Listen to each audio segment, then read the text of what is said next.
One. Hello and welcome to Radical Saturday Bounds Round.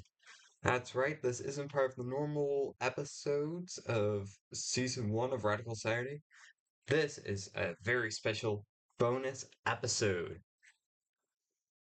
So, we will be skipping news from the front and viewer mail time because of that. Tonight on Radical Saturday, I attempt to kill a rabbit with a stick. I attempt to kill a rabbit with a rock.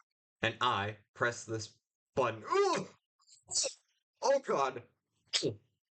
What happened? Oh, where am I? What is this place? Uh, here, hey, what do you mean I'm in the Stone Age? Can't be in the Paleolithic period. No, it was just 2026. 5 seconds ago.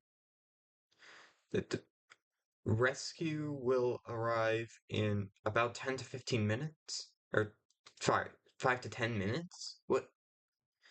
I haven't had lunch. I'm gonna have to figure something out. Be careful not. What do you mean don't mess with fixed points in time? It's the Stone Age. What fixed points in time could there be in the Stone Age?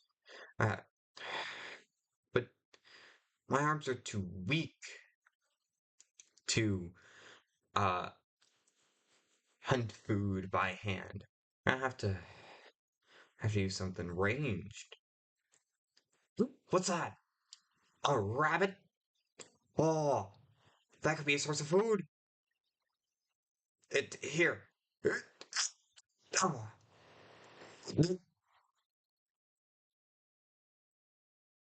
Uh, you know what? Back to the studio. Alright, so let's explain what happened there. Let's explain a little bit of the physics behind throwing just like a rock with your hand. Alright, so uh I'm gonna go full out order with these, but uh you notice this little action right here? That helps store about half of like all the energy in the throw is just stored by that. And well, fun fact, only really humans can actually throw stuff. Not really any other animals. I mean with our arm shape and our ability to lock the wrist, we're basically the only ones. I mean the next closest would probably be chimps, but they fail at the locking the wrist step, which is why they can't throw. But throwing really changed us as a species. It could help us much easier get a lot more high value food like meat. And so evolved so allowed us to evolve in the way that we did. Uh throwing uh a lot also changes your arm because your arm has bones in it obviously that are like asymmetrical. They're like twisted a bit. The more you throw, the more like twisted they get. And the more twisted they get, the better you throw.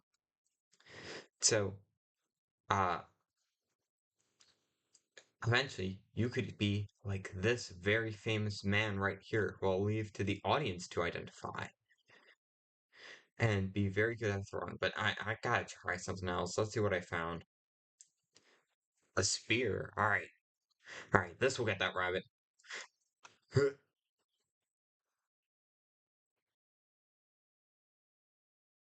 What?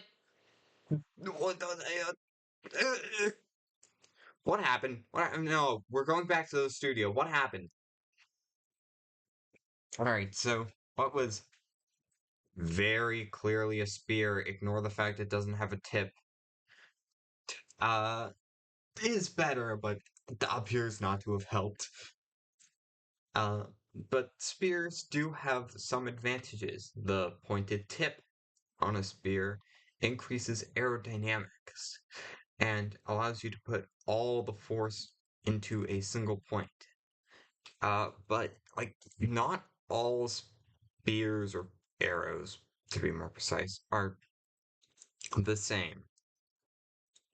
You have arrows with a more blunt head, like this one, meant to more concuss smaller animals without destroying much stuff. But there's sharper ones meant to penetrate hide. Like this totally real spear. This is definitely a spear. Ignore the shape. Meant penetrate this definitely hide on a definitely deer. Now it's time to go to the next weapon, the atlatl. Where's my atlatl? Okay, here's the part where I have to clarify. In the original plan, the final, I was supposed to go to an atlatl next. Unfortunately, I could not get everything ready in time for a friend to 3D print me an atlatl.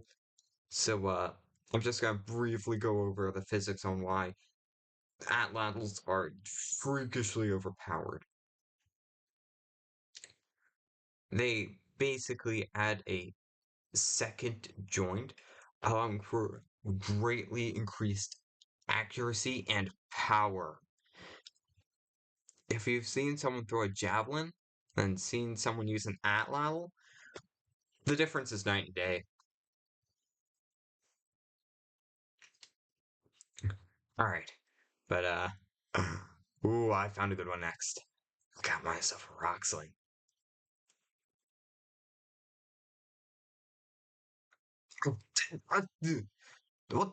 What? What happened? No, go back to the studio. Okay, so that really should have worked. This is the best weapon I got. Rock slings at time can outcompete bows with power, range, and accuracy. Uh, we do have some accounts from history of like the best rock slingers being worth more than the best archers during several conflicts in the antiquity and medieval eras until they both got outcompeted by the gun. But uh, if you've used one before, that right here, uh, centripetal force, not to be mistaken with centrifugal.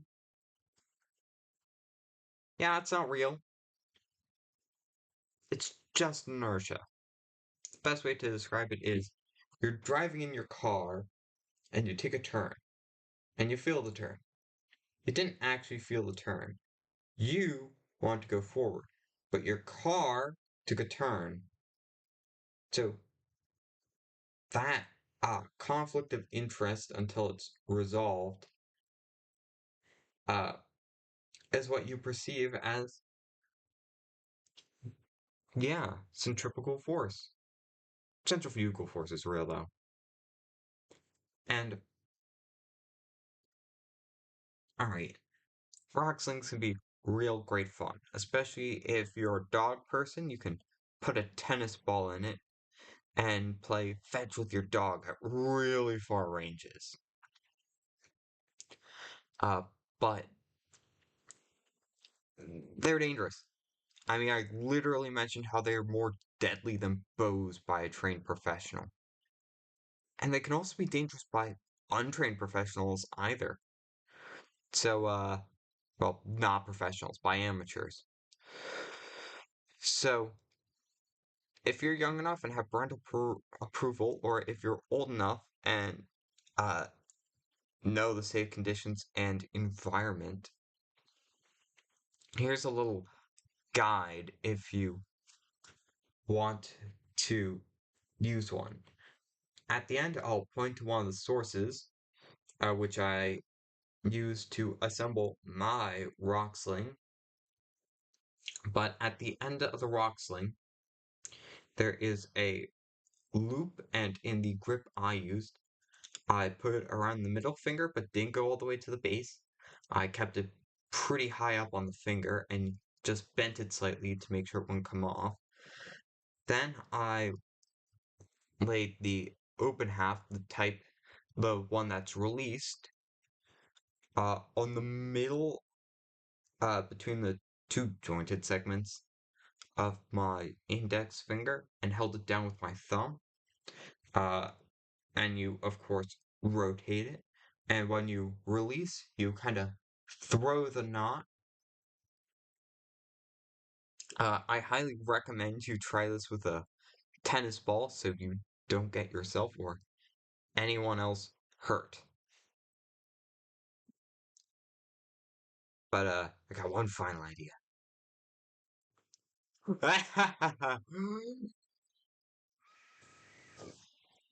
Ah, oh, oh, that was loud. Oh, oh, yes, yes, yes. Oh, wait, hold on. I'm getting a notification. Let's go back to the studio. All right. Sorry for that jump scare, but that is an Aztec death whistle. You may have seen people doing like pranks and stuff with this online. It's great. Uh, it was originally popularized in the West by this person right here, uh, who posted a video about it online over a decade ago. I think a decade and a half, actually. Uh, which really brought it to the popular zeitgeist. As you can tell, it sounds like a scream. But there is, well, archaeological debate about what it's actually used for. Uh, some people claim that it was meant to be used by a lot of people all at once as a fear tactic during war. Because if you're part of this army fighting the Aztecs and then you see a bunch of them on a hill, all with Aztec death whistles blowing into it, that would sound horrifying. You would poo yourself instantly. But more recent uh, research actually suggests that it was for more ceremonial use. It was meant to be used in ceremonies and rituals and whatever else, and was meant to more mimic the sound of wind than.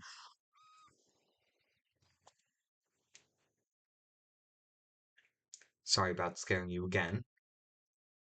But how it actually works, when you blow it into it, uh, the air goes into a uh,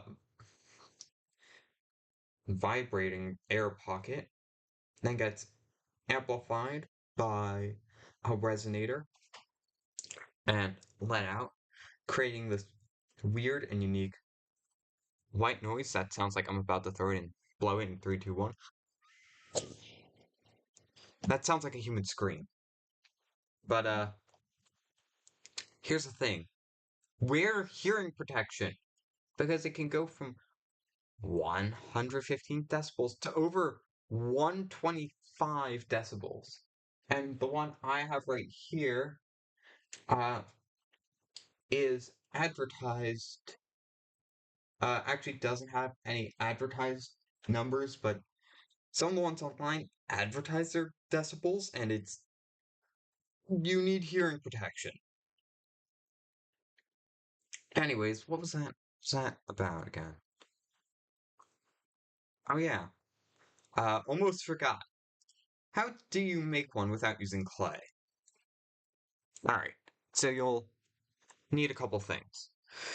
Uh, Chiefly a metal straw, some PVC, a washer, and metal straw. Did I mention that? I'll just tell you how to build it. Alright, so first, you take a bit of the PVC pipe and clamp it down on one end so it's closed. Then you want to stick through the top near where you clamp down the one end a metal straw. You want the output to be near a hole. That hole, you want to place in it a sealed bit of PVC pipe with a rubber washer, whatever you want to call it, with a hole in the top. And when you blow in, it should sound like.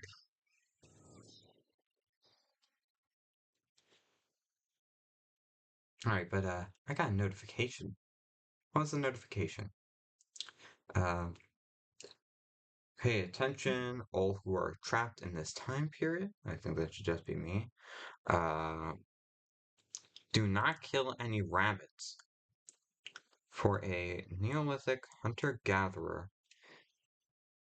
whose name we cannot ascertain, is going to observe a rabbit, which will give him inspiration for a song. That song's beat will be adapted and changed throughout many points in time. Fun fact, that song will eventually become the beat to Never Gonna Give You Up.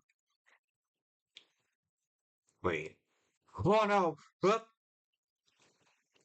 So, whoopsie daisy. Uh, so on that disappointing note, I, uh, I bid you off. What have I done? What have I done? Oh no, I don't think that actually says hat. Oh no. Here is a list of all of the fun facts. Here's the sources. Mechanical Mechanics of Throwing by Harvard. Why Do You Need a Rock Sling by Mini Minuteman. Building DIY Death Whistle by Nicholas Brass. How to Make a Paracord Rock Sling, Weapon or Toy. The Weavers of Eternity Paracord. Best name, by far.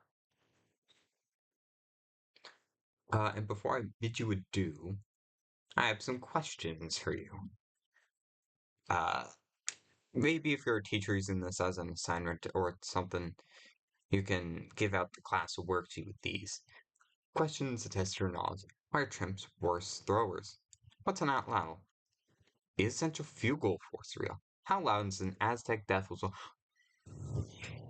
Alright, I promise I'm done. I promise I'm done. And what time did I travel back to? This has been Radical Saturday, Bounds Round, signing out.